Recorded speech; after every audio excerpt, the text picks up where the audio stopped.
I am sitting inside the quarter of a Vipassana center somewhere in the outskirts of Nice Road between Tumkur and near to Bangalore in Karnataka, India. 10 days are over and we had to meditate for 11 hours daily starting from 4:30 a.m. in the morning. We were taught Anapana and Vipassana, which was the technique practiced by Siddhartha Gautama, through which he became Buddha. And he said that before him there were countless Buddhas, and after him there were countless Buddhas. There will be countless Buddhas. After a lot of meditation and contemplation, what I understand out of my little capacity in the context of education, future, India, youth, wellness, mind, and all the things that my brain data has been doing since last 8 years, and the explorations of my own mind, tribulations, crisis that I have faced in my personal life. In totality of all things summing up, after 110 hours of meditation,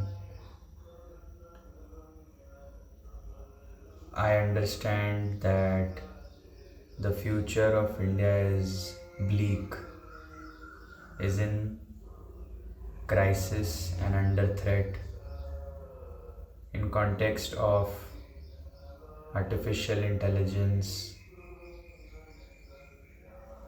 to be more specific in context of FANG, to be more specific in context of digital communication platforms completely held by American private companies which report at the end to the US government. For search engines, we only have Google. For email communication, Gmail. For data storage, Azure, AWS, or Google. For talking to my friends and my family and my mother, WhatsApp. For building an alternate career of being a creator, only Instagram or YouTube or Snapchat or LinkedIn or X. We are completely sabotaged, in fact, digitally colonized.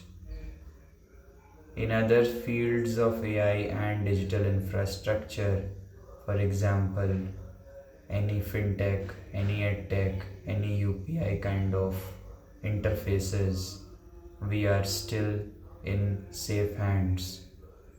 But when it comes to mainstream digital or new media, as compared to previous media houses like Indian Express or TUI or NDTV, the new era is completely colonized under YouTube and FANG companies in totality.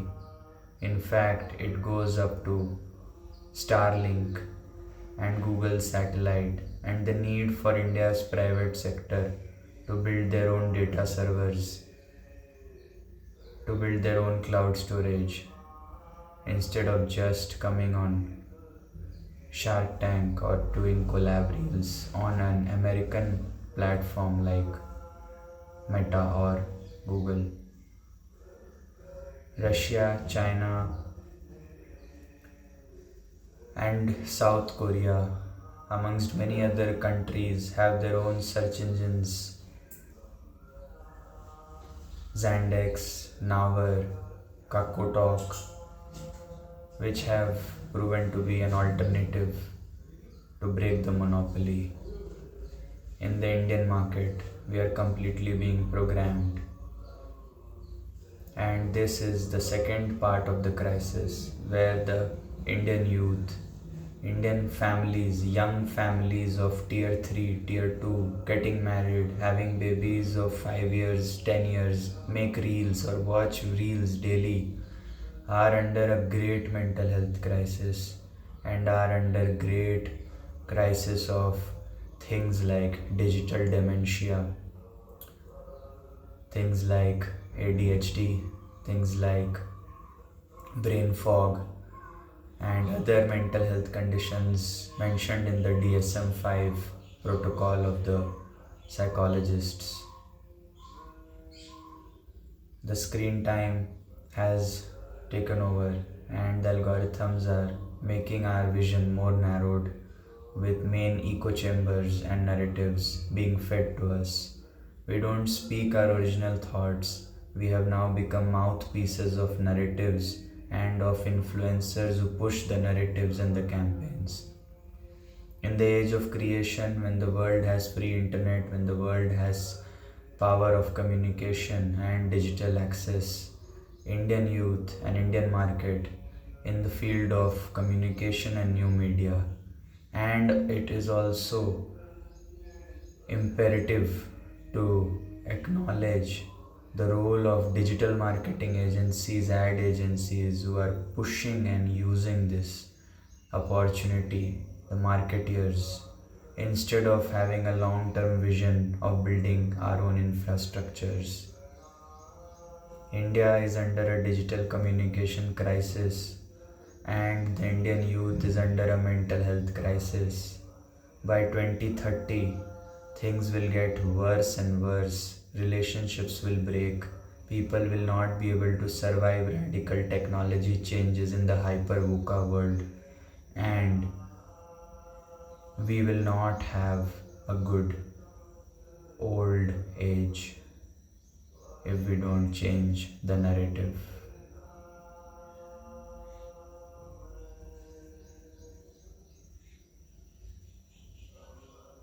This is in the material world context of understanding life and India.